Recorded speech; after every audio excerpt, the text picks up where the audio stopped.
Exercise 16.2 आज हम शुरू कर रहे हैं। आपको याद होगा 16.1 में हमने प्रॉब्लम सॉल्व किया था C F of X Y Z D S, जिसको हम लाइन इंटीग्रल कहते हैं।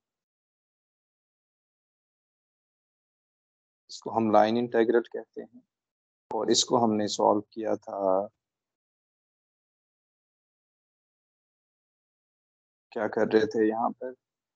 हम इस केस में इसको हम सॉल्व कर सकते हैं, या हमारे पास C F of X Y D S होगा और डी एस को हम लिख सकते हैं वेलोसिटी वेक्टर का मैग्नीट्यूड ई टी, और यहाँ पर टी की value T is equal to A, T is equal to B, और एफ ऑफ एक्स, एक्स में आपने एक्स टी और Y T Z T put करना है। X Y Z parametric equation होती है। तो ये आपने सीखा था 16.1 में पैरामीट्रिक। अब हम क्या करेंगे? अब हम देखेंगे कि कैसे हम लाइन इंटीग्रल सॉल्व करते हैं। Line integral for vector field line integral for vector field, यानी कि हमारा क्वेश्चन हो जाएगा C F dot dot product लेंगे और यहाँ पर आ जाएगा कि आर बाय डी टी और डी टी, या हम इसको ऐसे भी लिख सकते हैं कि हमारे पास C F dot T unit vector T S, हम इसको लिख सकते हैं। ये थ्योरी में हमने देखा है। तो एक्सरसाइज 16.2 हम शुरू कर रहे हैं। 16.2 के क्वेश्चन सॉल्व करेंगे। क्वेश्चन नंबर 1 से 4 तक पूछा गया है कि ग्रेडियंट फील्ड फाइंड करें फॉर द फंक्शन। हमें F of X Y Z given है। तो ग्रेडियंट फील्ड का मतलब ये होता है कि अगर कोई फंक्शन हमें गिवन है तो हम इसका डेल एफ फाइंड करें। Partial F by partial X, partial F by partial Y, partial F by partial Z, जिसको ऐसे भी लिखा जा सकता है partial F by partial X I plus partial F by partial Y J partial F by partial Z के। तो हमने सिंपली यहाँ पर पार्शल डेरिवेटिव लेने होंगे, जो कि हम फाइंड कर सकते हैं। आपने सीखा है इसको, पार्शल डेरिवेटिव। ये हम यहाँ पर फाइंड कर लेंगे और यहाँ पर क्वेश्चन सॉल्व हो जाएगा। नेक्स्ट जो क्वेश्चन है, क्वेश्चन 1 से 4 तक इसी तरह के क्वेश्चन है, सिर्फ ग्रेडियंट आपने फाइंड करना है, कोई नई चीज़ इसमें नहीं है। क्वेश्चन नंबर 5 में देखिए, ये ज़रा हटके क्वेश्चन है, इसको हम लिख सकते हैं इम्पोर्टेंट क्वेश्चन। अब इस क्वेश्चन में क्या पूछा गया है? Give a formula F, vector field को हम ऐसे लिखते हैं, for the vector field in the plane. यानी कि हमें क्या फाइंड करना है? हमें वेक्टर फील्ड फाइंड करना है। हमें वेक्टर फील्ड फाइंड करना है। इसकी प्रॉपर्टीज क्या है? इसकी प्रॉपर्टी ये है कि ये vector field points towards the origin होना चाहिए, इसको ओरिजिन की तरफ होना चाहिए। यानी कि अगर मैं इसको रेस कर दूं, रेस कर देते हैं,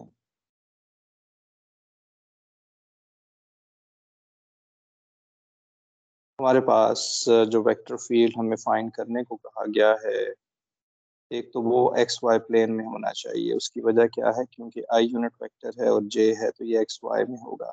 और वेक्टर फील्ड इसको इस तरह से सारा वेक्टर फील्ड होना चाहिए, टुवर्ड्स ओरिजिन इसको होना चाहिए। ये हमने फाइंड करना है, इसको टुवर्ड्स ओरिजिन होना चाहिए। और इसके अलावा इसका जो मैग्नीट्यूड है with magnitude inversely proportional to the square of the distance।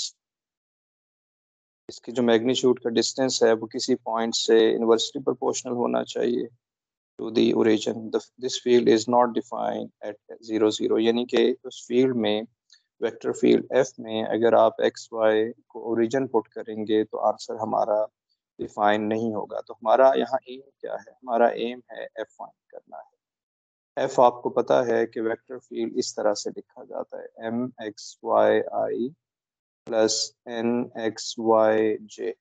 Vector field, कोई भी वेक्टर फील्ड है वो हम ऐसे लिख सकते हैं।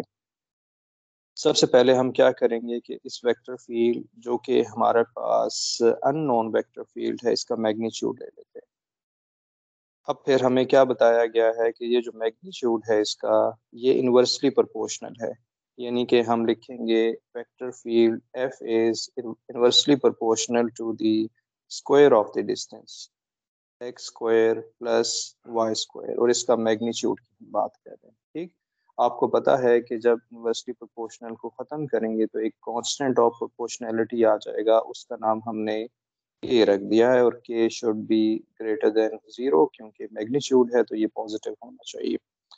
इसके बाद ये हमने इक्वेशन निकाल ली। उसने कहा था कि that is inversely proportional to the square of the distance M square plus N square इसके इक्वल हो जाएगा। हमने सिंपली एफ मैग्नीट्यूड का वैल्यू यहाँ पर पुट कर दी है। फिर हमारे पास क्या है, let R is the position vector, ये हमारे पास पोजीशन वेक्टर है। देन एन यूनिट वेक्टर आप इस तरह से निकाल सकते हैं, एन यूनिट वेक्टर आप निकाल सकते हैं। आपको पता है कि हमने एन यूनिट वेक्टर जब निकालना है तो वो टेंजेंट के इन्वर्सली टेंजेंट के वो डॉट प्रोडक्ट उसका 0 होना चाहिए। ओके, तो ये जब आप निकाल लेंगे ये हमारे पास एन यूनिट वेक्टर आ जाएगा वे फ्रॉम दी ओरिजिन। इसको थोड़ा सा आप देख लीजिए, मैं यहाँ एक्सप्लेन कर देता हूँ। हमारे पास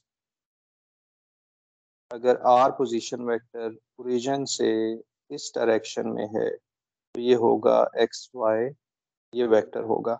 लेकिन अगर हम पॉइंट से इस तरफ जा रहे हैं यानी तो ये आर क्या हो जाएगा, ये माइनस आर हो जाएगा, माइनस आर हमारे पास आ जाएगा।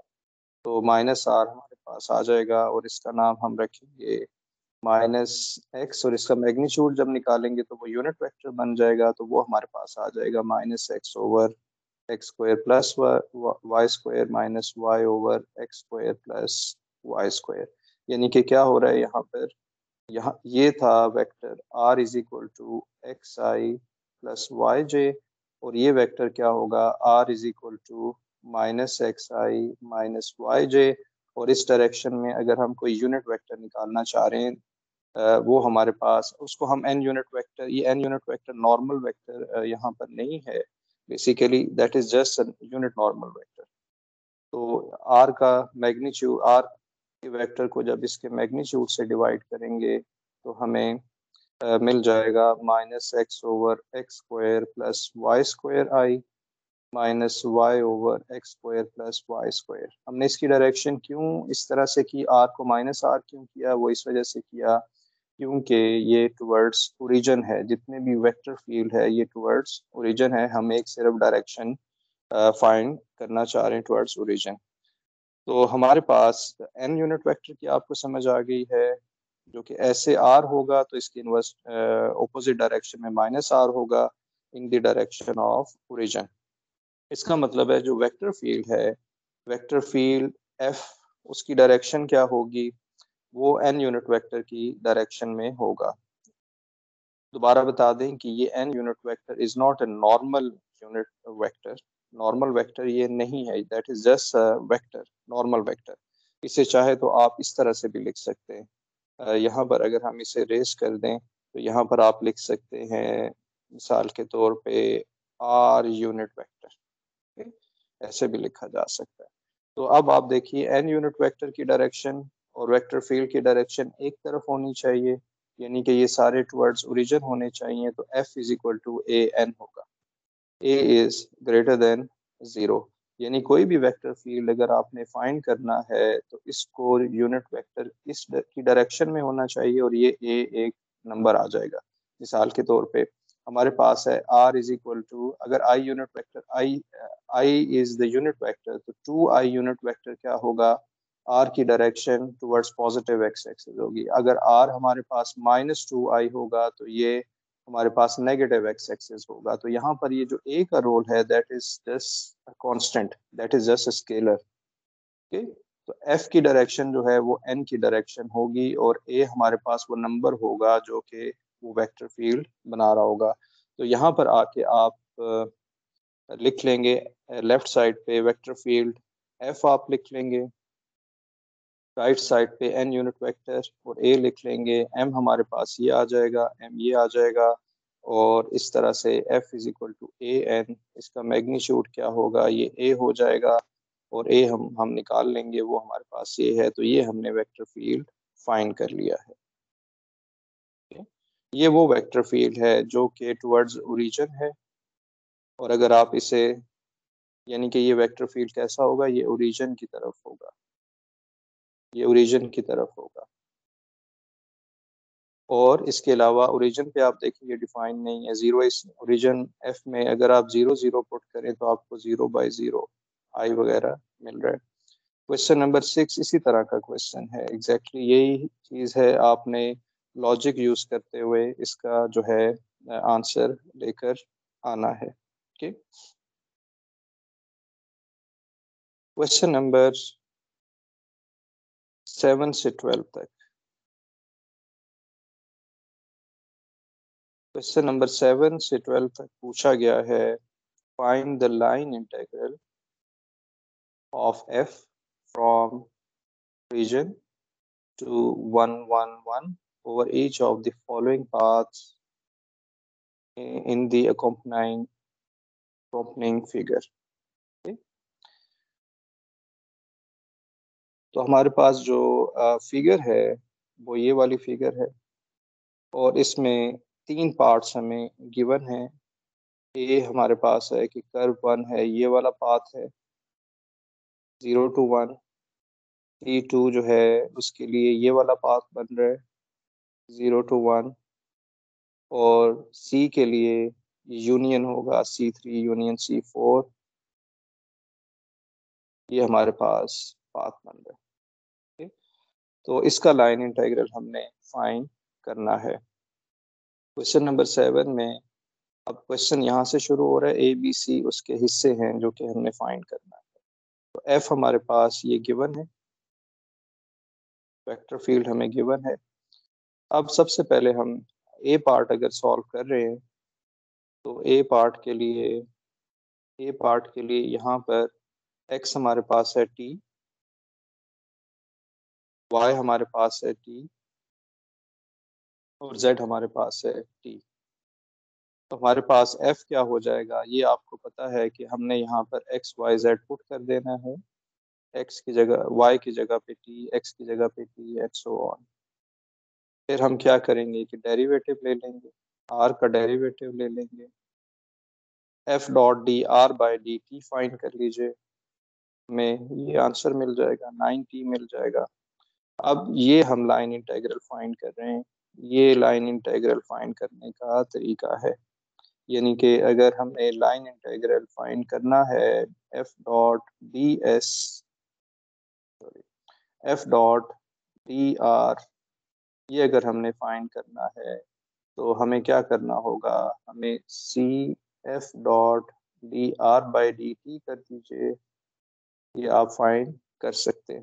तो ये line integral F dot D R by D T आ जाएगा, यहाँ पर वैल्यू पुट करें और ये आपको आंसर मिल जाएगा।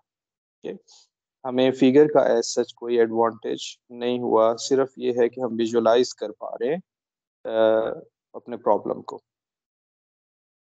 इसका बी पार्ट इसी तरह से है, आपको कहा गया है कि बी पार्ट में जो पाथ है वो पाथ हमारे पास है आर। अगर आप आर को देखें तो ये आर हमारे पास है, जिसमें एक्स क्या है टी, वाई हमारे पास क्या है टी स्क्वायर और जेड हमारे पास क्या है T4। तो ये x पहले आइडेंटिफाई कर लीजिए। ये हमने क्यों आइडेंटिफाई करना है? ये इसलिए करना है क्योंकि हमने वेक्टर फील्ड f में ये तमाम वैल्यूज पुट करनी है। r का डेरिवेटिव ले लीजिए, आपको ये डेरिवेटिव चाहिए होगा, और इसके साथ f dot D R by D T अलग से फाइंड करने, तो ये आंसर मिल जाएगा। और इसको जब आप f dot D R by D T निकाल लेंगे तो ये हमारे पास आंसर आ जाएगा।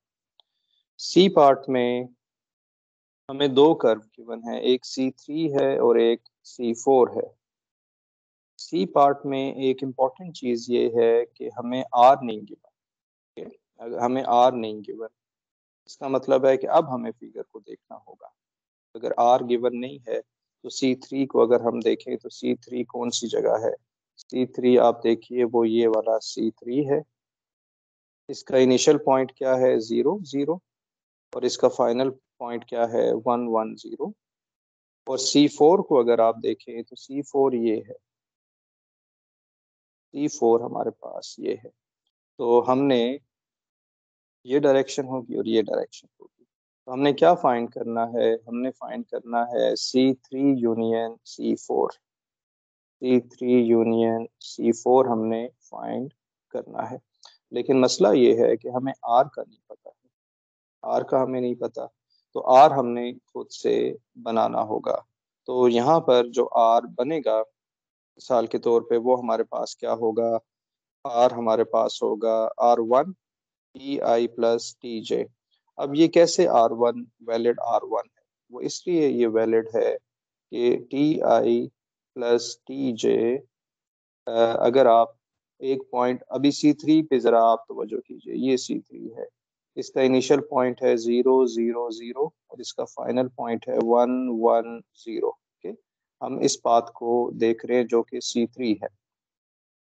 R1 ये वैलिड इसलिए है अगर, और T 0 से 1 तक है, T इज़ फ्रॉम 0 to 1, आप इसमें पुट कर देंगे 0 i, जब T को 0 पुट करेंगे 0 i 0 j हमें मिल रहा है, यानी कि 0 0 0 पॉइंट Z0 है तो वो 0 ही रहेगा।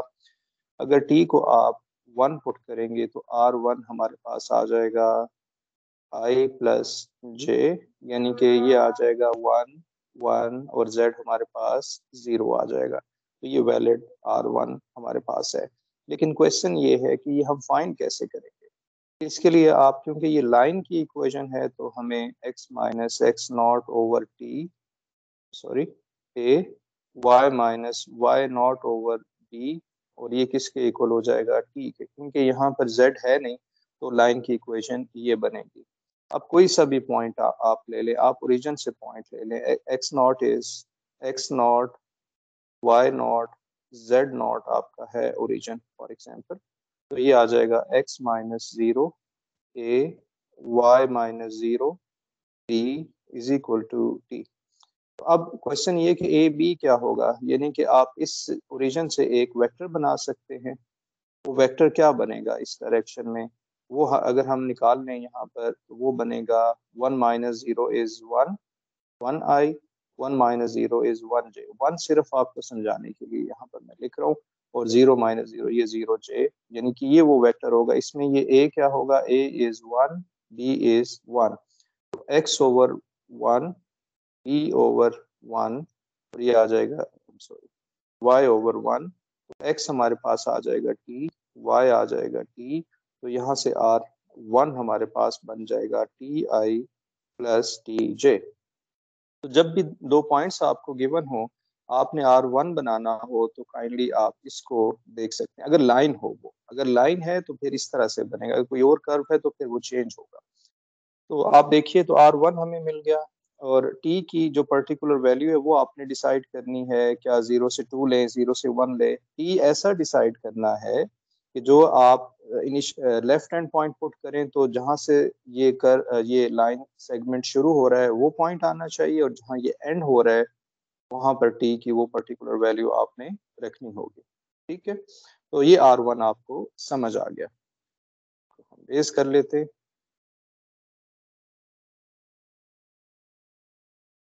ओके, तो R1 हमने फाइंड कर लिया है। अब C4 के लिए क्या करेंगे? C4 के लिए भी यही प्रोसीजर हम देखेंगे तो आप ये एक्सरसाइज होगी, आप इसको देखिए कि C4 के लिए अगर आपने R बनाना है तो वो कैसे बनेगा।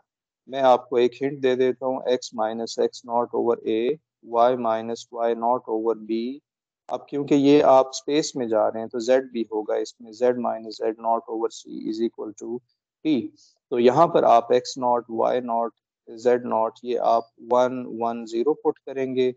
1 1 0, आप 1 1 0 से 1 1 1 जा रहे, तो आप यहाँ से वेक्टर v बना लेंगे जो कि A I plus B J plus Z के हो जाएगा। ये वैल्यू पुट करेंगे तो आपको R2 मिल जाएगा।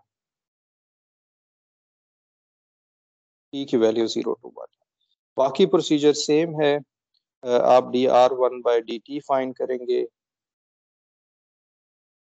फिर f1.dr1/dt फाइंड करेंगे जो कि 5t आ जाएगा। dr2/dt फाइंड करेंगे तो डॉट प्रोडक्ट लेंगे 4t आ जाएगा। उसने क्वेश्चन में कहा है कि C3 यूनियन C4 का लाइन इंटीग्रल फाइंड करें, जिसका मतलब ये होगा कि आपने C3 वाली कर्व का लाइन इंटीग्रल प्लस C4 का जो लाइन इंटीग्रल है उसका सम करना होगा, तो हमें आंसर मिल जाएगा। ओके, तो यहाँ पर जो इम्पोर्टेंट चीज़ है क्वेश्चन 7 में, सी पार्ट में इम्पोर्टेंट चीज़ है कि अगर आपको आर ना गिवन हो तो आर आपने खुद से फाइंड करना है, ये आप सीख लीजिए। नेक्स्ट हमारे पास है क्वेश्चन नंबर 17। 7 से 12 तक इसी तरह के तमाम क्वेश्चन है। जैसे आपने क्वेश्चन नंबर 7 सॉल्व किया है, इसी तरह 8 सॉल्व करेंगे, बिल्कुल इसी प्रोसीजर से सॉल्व होगा। कहीं पे कर्व बनाना पड़ जाए तो आप बना लीजिएगा खुद से। और टी की वैल्यू आपने देखनी होगी, इनिशियल पॉइंट आपको टी की लेफ्ट वैल्यू के लिए मिलेगा और टी की जो राइट वैल्यू है उसके लिए आपको राइट पॉइंट मिल रहा होगा।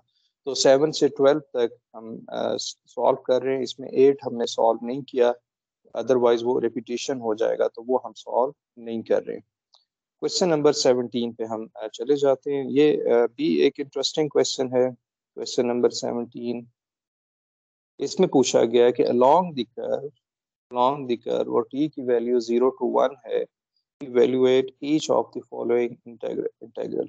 तो हमें ये प्रॉब्लम क्या है कि ए पार्ट में कहा गया है कि इसको अब ये थोड़ा हट के क्वेश्चन है। ये क्वेश्चन कहाँ से आ गया? पहले क्वेश्चन क्या था कि हमारे पास वेक्टर फील्ड हमें गिवन था, उसका आप डॉट प्रोडक्ट ले रहे थे, dr/dt और dt, और यहाँ पर t की वैल्यू आप पुट कर देते थे a to b। लेकिन ये कैसा क्वेश्चन है कि जिसमें कर्व हमें गिवन है और यहाँ पर एक फंक्शन गिवन है -z और यहाँ dx गिवन है। ये कैसा क्वेश्चन है? बहुत हट के क्वेश्चन है, तो इसको भी इम्पोर्टेंट की कैटेगरी में आप डाल दीजिए। जब आप नेक्स्ट टाइम इसकी तैयारी करें तो पहले इस क्वेश्चन को भी आप एक दफ़ा ज़रूर देख लीजिएगा। तो हमारे पास इसको हम सॉल्व कैसे करेंगे? सबसे पहले आप आइडेंटिफाई कर ले पैरामीट्रिक इक्वेशन। आर की पैरामीट्रिक इक्वेशन हमने आइडेंटिफाई कर ली। फिर इसका डिफरेंशियल ले ले, इसका डिफरेंशियल आ जाएगा dx dt, इसका डिफरेंशियल 0 आ जाएगा, और z का डिफरेंशियल हमारे पास 2t और यहाँ पर dt भी आना चाहिए, राइट? क्योंकि डिफरेंशियल कैसे डिफाइन होता है? df f dash x dx, ये आपने सिंगल वेरिएबल कैलकुलस में सीखा था। ओके, तो अब हम क्या करेंगे? हमने ये प्रॉब्लम सॉल्व करना है।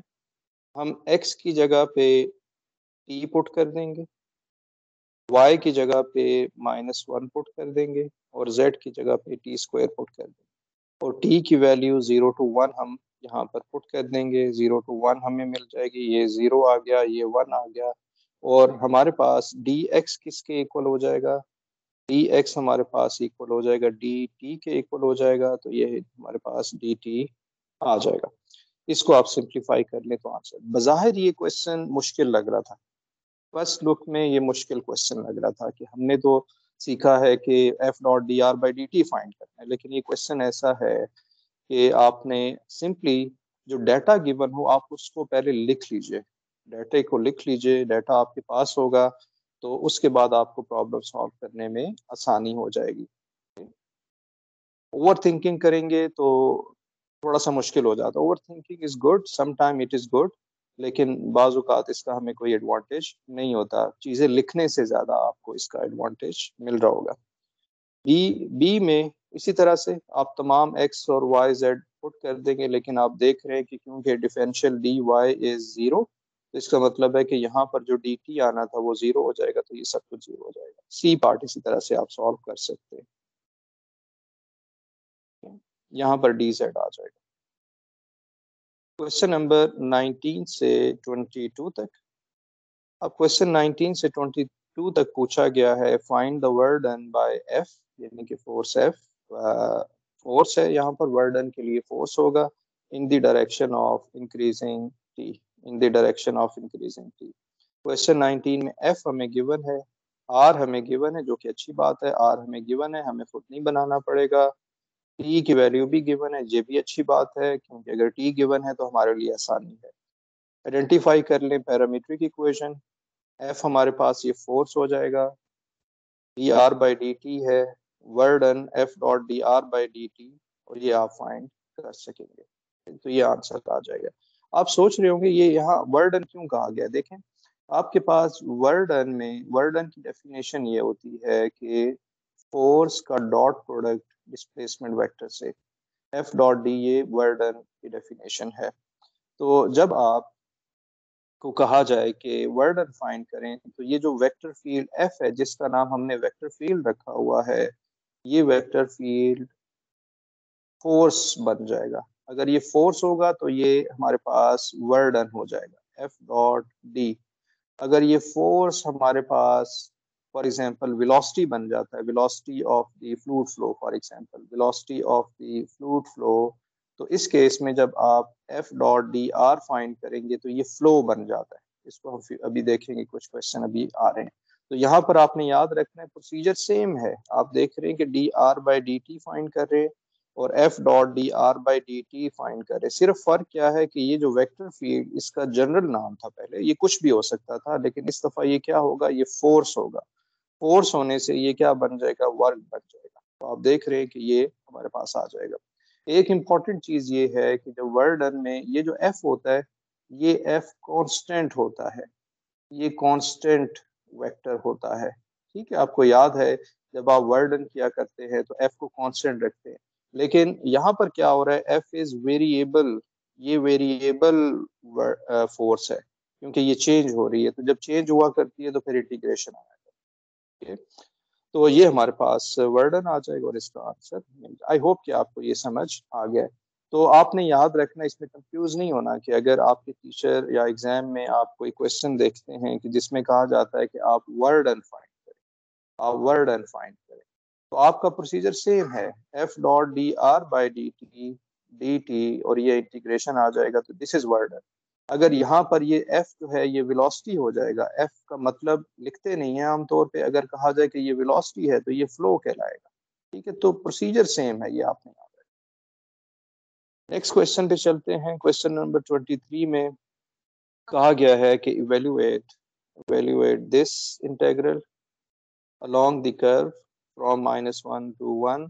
आप पहले आइडेंटिफाई कर लेंगे कि y is equal to X square का पैरामीट्रिक इक्वेशन क्या होती है, ये आपको आना चाहिए। अगर आपको नहीं पता तो काइंडली रिवाइज कर लें कि आपको हर कर्व का पैरामीट्रिक इक्वेशन लिखना आना चाहिए। तो इसकी y is equal to X square की पैरामीट्रिक इक्वेशन ये होती है, क्योंकि आपने r बनाना होता है, और t की वैल्यू इस दफा देखें 0 से 1 नहीं शुरू हो रही है, बल्कि कहाँ से कहाँ तक है, -1 से 2 तक ये वैल्यू है। t -1 से 2 कैसे आपको पता चल गया, क्योंकि आप t को जब यहाँ पर -1 रखेंगे, r -i प्लस 1j, तो ये पॉइंट क्या बनेगा, -1 1, जो कि पहला पॉइंट है। इसी तरह से जब t को आप 2 रखेंगे तो r हमें मिल रहा है 2i प्लस 4j, तो ये पॉइंट बन जाएगा 2 4। ठीक है, तो ये दूसरा पॉइंट है, इसलिए आपको ये केयरफुली यहाँ पर लिखना होगा। इस दफा ये 0 to 1 नहीं होगा, इसे देखना होगा। तो f हमारे पास f जो है वो क्या होगा,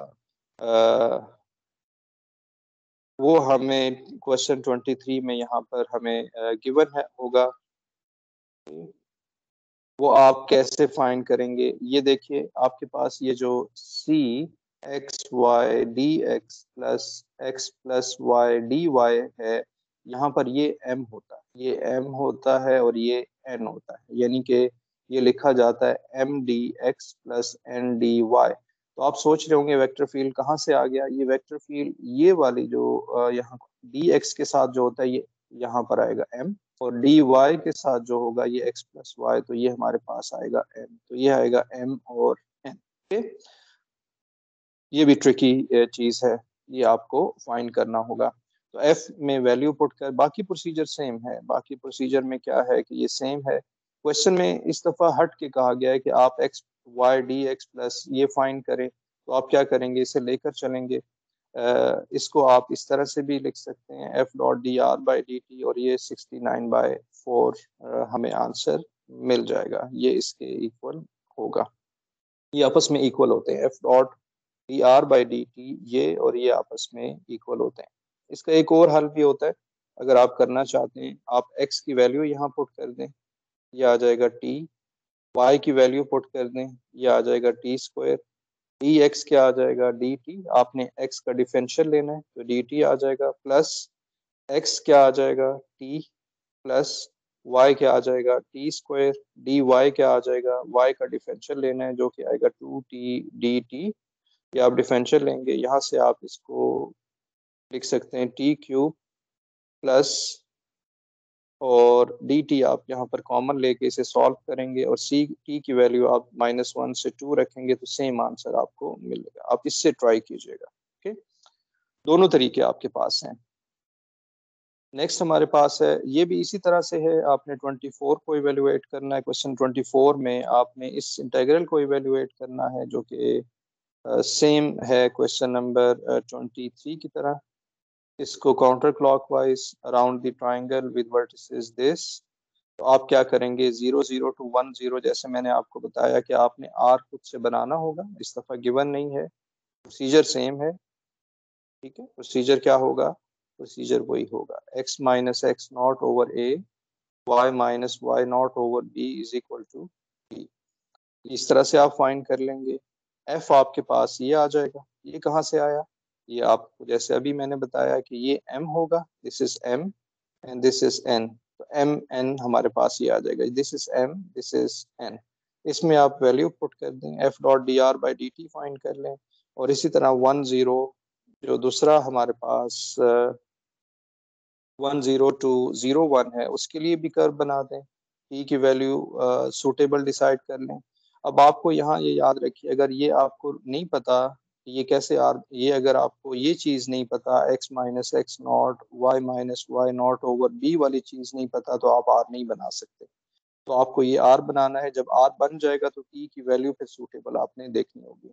इसी तरह से अगर आप तीसरा जो पाथ है उसको भी देख लेंगे, अलॉन्ग 0 1 to 0 0, ये आप सब जब फाइंड कर लेंगे तो ये आपको चाहिए, तो line integral of path 1, line integral of path 2, line integral of path 3, ये सब ऐड कीजिए तो आपको आंसर मिल जाएगा।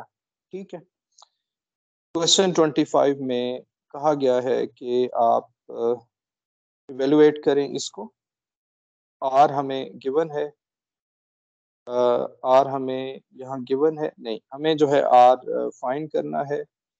एक्स जो है वो वाई स्क्वायर हो जाएगा और वाई को वाई ही रहने दें। okay. तो यहाँ पर एफ हमारे पास ये हो जाएगा, इस दफा हम टी में सॉल्व नहीं कर रहे, वाई में सॉल्व कर रहे हैं। D R by D Y, इस दफा with respect to Y derivative, F dot D R by D Y so on, तो F dot T unit vector D S, ये बन जाएगा F dot D R by D Y, और इसको आप solve कीजिए तो ये आंसर मिल जाएगा। यहाँ मैं कमेंट कर दूं कि हम कर क्या रहे हैं, यहाँ पर हमारे पास जो प्रॉब्लम है वो इस दफ़ा आर जो है वो टी में हम लेकर नहीं गए, हम पैरामीट्रिक इक्वेशन में लेकर नहीं गए, हम इसको लेकर चले गए हैं एक्स आई प्लस वाई जे। जब आप लिखते हैं तो एक्स की जगह पे वाई स्क्वायर आई प्लस वाई जे। आप इसको एक्सरसाइज के तौर पे ट्राई कीजिएगा खुद से, आप इसे टी में लेकर जाएं, आर को इन टर्म्स ऑफ टी लिखिए और फिर वही प्रोसीजर दोबारा देखें क्या आपका आंसर सेम आता है या नहीं आता। ही आप जो है वो देख रहे होंगे। वो x is equal to Y square की पैरामीट्रिक इक्वेशन आपको लिखनी होगी, पैरामीट्रिक इक्वेशन। वो जब तक नहीं लिखेंगे आप ये आंसर नहीं फाइंड कर सकेंगे। तो r के डेरिवेटिव विद रिस्पेक्ट टू इस दफा y होंगे। यहाँ पर जो आपको फाइंड करने को कहा गया है f dot t unit vector ds कहा गया है, तो c हमारे पास होगा, t यूनिट वेक्टर होता है dr बाई dy इस केस में, और dr बाई dy का मैग्नीट्यूड, और यहाँ पर आ जाएगा dr, अगर इन टर्म्स ऑफ आप इसे y लिखें तो ये हमारे पास आ जाएगा dy। यहाँ पर मैग्नीट्यूड ये कैंसिल हो जाता है, तो हम इसे लिख सकते हैं f dot D R by D Y, जब y में आप लिखते हैं। अब आप इसी प्रोसीजर को दोबारा देखिए, इसी प्रोसीजर को जब आप t के लिए देखेंगे, यानी कि c f dot t unit vector जब ds है, तो c f dot D R by D T के इक्वल होता है मैग्नीट्यूड। ds हमें पता है कि ये D R by D T का मैग्नीट्यूड है, और यहाँ पर डी टी आ जाएगा, ये कैंसिल आउट हो जाएंगे, और हमें क्या मिल जाएगा, F dot D R by D T, यानी कि F dot T unit vector D S अगर आपने फाइंड करना है तो दोबारा से यही चीज आपने फाइंड करनी। 25 हो गया क्वेश्चन। इसी तरह 28 भी आप सॉल्व कर लेंगे। हमें वर्डन फाइंड करना है, काउंटर क्लॉकवाइज है, और इसमें अराउंड द सर्कल है, from to zero to itself का मतलब ये है कि दोबारा उसी पॉइंट पे वापस आ रहा है। तो ये इसका सोल्यूशन यहाँ पर है, आप इसको सॉल्व कर लेंगे और आपको आंसर वर्डन मिल जाएगा।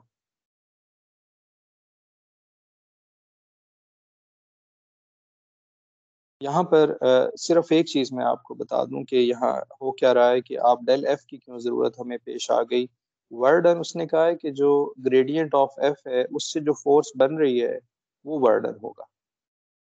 इसने ये सिंपली एफ नहीं कहा, उसने ये कहा है कि एफ जो है वो डेल एफ जो भी वेक्टर आएगा वो वर्डन होगा एफ। तो वो हमने यहाँ पर यूज करना है, इसलिए डेल एफ आप देख रहे हैं कि यहाँ फाइंड कर रहे हैं तो एफ आ जाएगा। तो ये एफ डायरेक्ट नहीं गिवन, तो आप अंडरस्टैंड करने की कोशिश करें, ये हमें नहीं गिवन। हमें कहा गया है कि जो एफ है वो डेल एफ के इक्वल है, यानी कि एफ हमें गिवन है, एफ का डेल एफ फाइंड करें, वो इसमें पुट करें तो वो एफ बन जाएगा, फिर आप इसका F dot D R by D T वगैरह फाइंड करें। तो ये एक नई चीज यहाँ पर है। ओके, क्वेश्चन नंबर 29 में भी आपने सर्कुलेशन एंड फ्लक्स फाइंड करने हैं। सर्कुलेशन का फार्मूला सेम होता है, सर्कुलेशन का भी वही फार्मूला है जो कि वर्डन वगैरह का है। ये हमारे पास आप देख रहे हैं, सर्कुलेशन फाइंड करना, एक वेक्टर फील्ड F1 है, एक वेक्टर फील्ड F2 है, अलोंग द सर्कल फाइंड करना है, सब कुछ गिवन है, कोई नई चीज़ यहाँ पर नहीं है। सिर्फ एक यहाँ पर जो पॉइंट जो हमारे पास B पॉइंट है n यूनिट वेक्टर, जब हमें फ्लक्स चाहिए होता है उसके लिए मैं आपको बता देता हूँ। सर्कुलेशन जो है वो सेम फार्मूला है हमारे पास। सर्कुलेशन का फार्मूला मैं यहाँ लिख देता हूँ। सर्कुलेशन होता है C F dot D R by D T, same formula होता है। सर्कुलेशन, अगर कोई वेक्टर फील्ड सर्कुलेट कर रहा है, वेक्टर फील्ड अगर सर्कुलेट कर रहा है तो हम इसके लिए यही फार्मूला यूज करते हैं। और अगर आपने सर्कुलेशन का भी यही फार्मूला है, वर्डन का भी यही फार्मूला है हमारे पास, और जो फ्लक्स का फार्मूला है सिर्फ वो मुख्तलिफ है। वहां पर क्या आता है, F dot N unit vector D S, यानी कि कोई अगर है इस तरह से, तो नॉर्मल वेक्टर ऐसा होता है जो फ्लक्स को रिप्रेजेंट कर रहा होता है कि एन यूनिट वेक्टर हमारे पास आउट, ये एन यूनिट वेक्टर है। तो नॉर्मल वेक्टर का ताल्लुक होता है फ्लक्स से, कि किसी क्वांटिटी ने किसी जगह पे एंटर होना है तो उसे हम फ्लक्स कहते हैं। अगर किसी क्वांटिटी ने अलोंग द सरफेस मूव करना है तो उसको टेंजेंशियल हम कह रहे होते हैं, F dot T unit vector कह रहे होते हैं। तो क्वेश्चन नंबर यहाँ पर जब फ्लक्स आपने फाइंड करना होगा तो फ्लक्स के लिए आपको एन यूनिट वेक्टर चाहिए होगा, एन यूनिट वेक्टर। ये आप कैसे फाइंड करेंगे, क्योंकि F dot N unit vector आपको फाइंड करना है।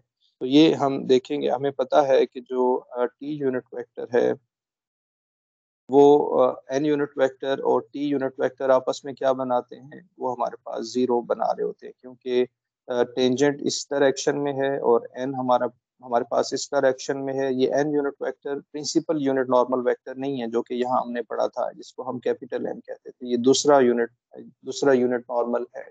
तो ये जब डॉट प्रोडक्ट 0 बनाएंगे तो इसका मतलब है कि अगर आपके पास t यूनिट वेक्टर है तो आप उससे n यूनिट वेक्टर बना सकते हैं।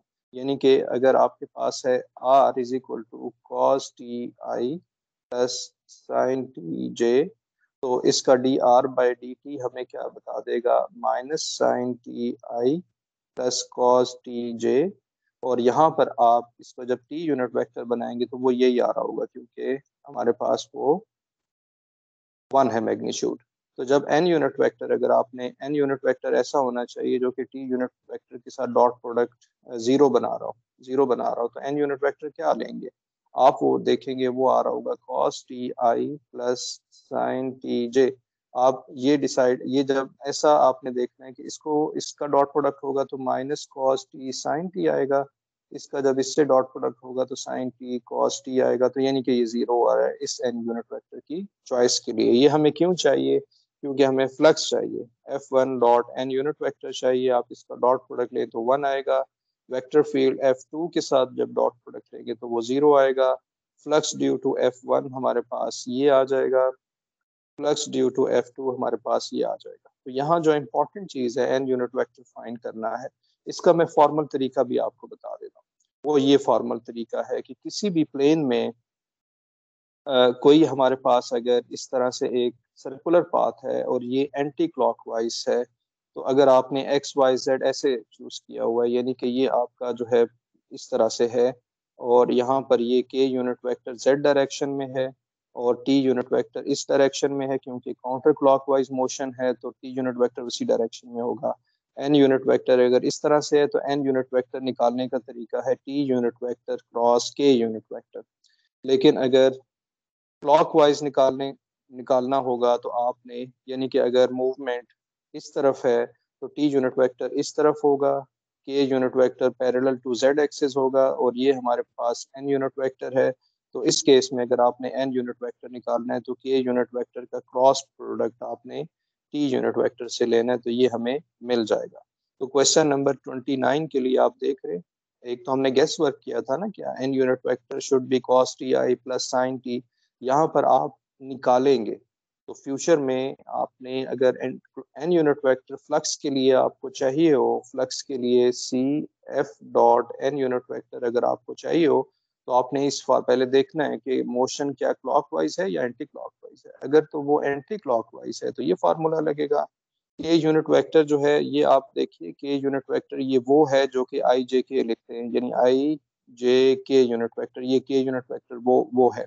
आप देखिए टी यूनिट वेक्टर क्या है, minus sine T cos T 0, ये वो अभी हमने फाइंड किया था। के यूनिट वेक्टर क्या होगा, 0, यानी आई 0 आएगा, जे का कंपोनेंट 0, और हमारे पास के यूनिट वेक्टर के जो साथ कोफिशिएंट है वो 1 आ रहा होगा। तो ये प्रॉपर तरीका है एन यूनिट वेक्टर निकालने का। क्वेश्चन 31 से 34 तक सेम हमारे पास प्रॉब्लम है। वेक्टर फील्ड हमें गिवन है, R1 के लिए x ये हो जाएगा, F1 आप निकाल लेंगे, F1 dot D R by D T. Circulation का सेम फार्मूला है, कोई मुश्किल नहीं है, आप इस फार्मूले को याद कर लीजिए, आप इस फार्मूले को याद कर लीजिए, D R by D T. ये हमारे पास सर्कुलेशन का भी यही फार्मूला होता है, सर्कुलेशन का भी हमारे पास, और बाकी जो हमने वेल निकाले हैं फ्लो का भी यही फार्मूला होता है, और हमारे पास जो और क्या हमने निकाला है, वर्क डन का भी यही फार्मूला। वर्क डन तीनों सेम फार्मूला है, सिर्फ क्या फर्क है कि ये एफ कभी वेक्टर हमारे पास फोर्स बन जाता है और कभी ये वेलोसिटी बन जाता है। तो फ्लक्स 1 अगर आप निकालेंगे तो ये हमारे पास फार्मूला है कि फ्लक्स को निकालने का एक फार्मूला ये भी होता है। ठीक है? इसको हम थ्योरी में देख सकते हैं। तो इसको जब आप सॉल्व करेंगे तो ये हमारे पास इस तरह से आ जाएगा। इसने जो इस दफ़ा फ्लक्स फाइंड किया है वो F dot N unit vector से फाइंड नहीं किया है, डी एस, इससे फाइंड नहीं किया, बल्कि उसने फाइंड किया है C M D Y minus N D X से इसको फाइंड किया है। सिमिलरली फ्लक्स 2 आप फाइंड कर लेंगे, टोटल सर्कुलेशन 0 आ रही है, टोटल फ्लक्स हमारे पास ए स्क्वायर पाई आर है। सर्कुलेशन का सेम फार्मूला है, फ्लक्स में थोड़ा सा हमें थ्योरी को देखना होगा। आप बुक ओपन कीजिए और वहाँ ये फार्मूला, फ्लक्स के दो फार्मूले गिवन है, एक ये वाला फार्मूला और एक दूसरा फार्मूला। क्वेश्चन 35, इसमें फ्लो का कहा गया।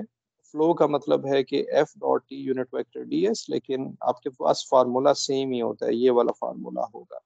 तो आप बाकी सब इंफॉर्मेशन गिवन है, कोई नई चीज़ नहीं है। आप इसमें ये वैल्यू पुट करें तो आपको ये फ्लो का आंसर मिल जाएगा। बी पार्ट भी इसी तरह से है, F dot D R D T चाहिए और फिर आप इसे सॉल्व कर लेंगे। आप यहाँ देख रहे हैं कि कुछ कैलकुलेशन मैंने यहाँ पर की हुई है आर बनाने के लिए, वो आप यहाँ देख सकते हैं।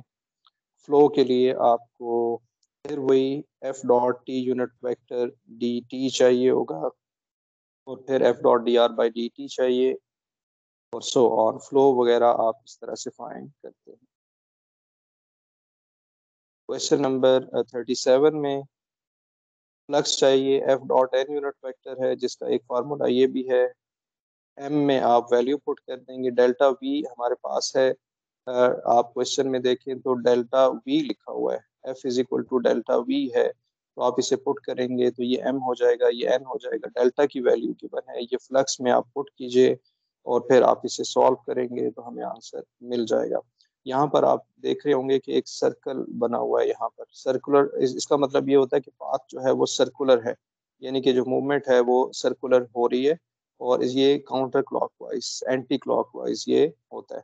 तो इसमें आप ये वैल्यू फ्लक्स में पुट कर देंगे, इसमें कोई फर्क नहीं है। इस तरह से लिखें तो हम कहते हैं कि सर्कुलर पाथ नहीं है, अगर ऐसे लिखें तो आमतौर पे वो सर्कुलर पाथ हमारे पास होता है। तो फ्लक्स सिर्फ निकालना था, वो हमने यहाँ पर पुट किया है और आंसर, आई होप कि आपको ये क्लियर हो रहा है। आप वीडियो पॉज करके क्वेश्चन देखिए और इसका सोल्यूशन अंडरस्टैंड कीजिए। फ्लक्स का फार्मूला आपको देखना होगा। वर्डन का कहा गया है, ये हम पहले भी सॉल्व कर चुके हैं, ये आप देख सकते हैं। क्वेश्चन 45 में इसी तरह से हमें कहा गया है कि सॉल्ट वाटर की कुछ डेंसिटी है, कुछ वैल्यू है, आर हमें गिवन है, वेक्टर फील्ड हमारे पास F is equal to delta V है, यानी कि एफ वेक्टर फील्ड कैसे बनेगा, डेल्टा को वी से आप मल्टीप्लाई करेंगे according to the vector field, where V, यहाँ वी वेलोसिटी वेक्टर नहीं है, वी सिंपली कोई वेक्टर है। और यहाँ आप इसका जो है एफ लिख रहे होंगे, एफ लिख रहे हैं और फिर आप F dot D R by D T वगैरह फाइंड कर रहे हैं। फ्लो आप कैसे फाइंड करेंगे, जैसा कि मैंने आपको बताया कि फार्मूला सेम है फ्लो का। तो F dot D R by D T को आप इंटीग्रेट करेंगे 0 टू टी, 0 से लेकर 4 तक, तो ये हमारे पास फ्लो का आंसर आ जाएगा ग्राम पर सेकेंड। स्पिन फील्ड आपने ड्रॉ करने हैं, तो ये आप यहाँ पर सिर्फ सिखाया ही जा रहा है कि वेक्टर फील्ड कैसे ड्रॉ होते हैं। आप ये सोल्यूशन देख लीजिए। आपने सिंपली वैल्यूज, रैंडम वैल्यूज हमने यहाँ पर पुट की हैं इस एफ में। हमने इस दफा सीखना ये है कि वेक्टर फील्ड कैसे बनता है और इसके हॉरिजॉन्टल और वर्टिकल कंपोनेंट्स कैसे बन रहे हैं। तो ये कुछ वैल्यूज के लिए ये आंसर निकाला गया है और आप देख रहे हैं कि सर्कुलर पाथ के लिए ये वेक्टर फील्ड हमारे पास इस तरह से बन रहा है, यानी कि ये कुछ इस तरह से बन रहा होगा।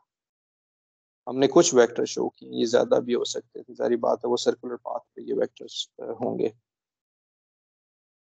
55 से 58 तक हमारे पास यही फ्लो का पूछा गया है, कोई नई चीज नहीं है, रिपीटिशन है। फ्लो आपने निकालना होगा, F dot D R by D T अलग से निकाल लीजिए पहले, और टी की वैल्यू आपको ये गिवन है 0 से 2 तक, ये आप वैल्यू पुट करें और आंसर मिल जाएगा आपको।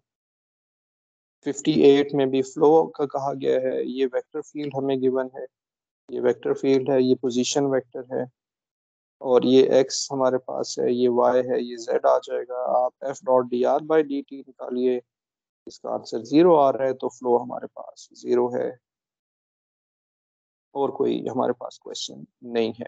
ओके, तो यहाँ आज का लेक्चर हम खत्म। Thank you for watching.